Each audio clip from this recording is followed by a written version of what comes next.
Okay, here it is. This is the secret sauce to making your videos look professional, even if your camera's not high-end. It's not about your lens or resolution, it's lighting. Lighting is the difference between a cheap-looking shot and something that looks cinematic and expensive.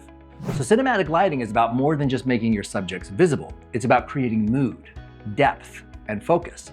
We use light to guide the viewer's eye, set the tone, and shape the story.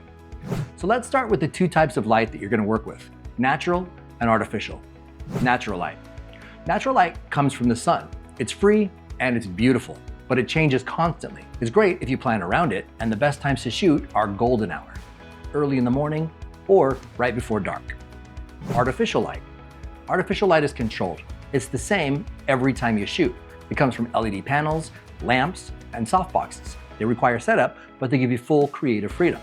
If you're just starting, natural light is perfect. Just shoot near a window and you're halfway there. The 3-point lighting setup.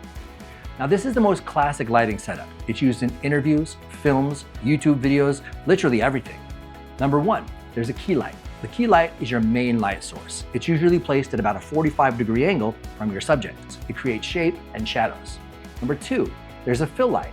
It softens the shadows on the opposite side of the key light, and it can be a dimmable light or even a reflector. Then there's the backlight, a hair or rim light. This light separates your subject from the background. It adds a pop and depth. If you don't have 3 lights, you don't have to worry about. Here's how you can fake it. You can use a window as a key light, and then use a white wall or a reflector for a fill.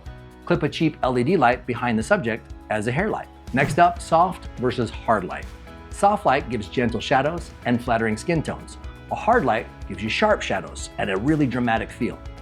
To get soft light, you can use a softbox, or you can bounce light off of a wall, or you can diffuse it through something like a shower curtain or even a white bed sheet. Lighting isn't about brightness, it's about quality and direction.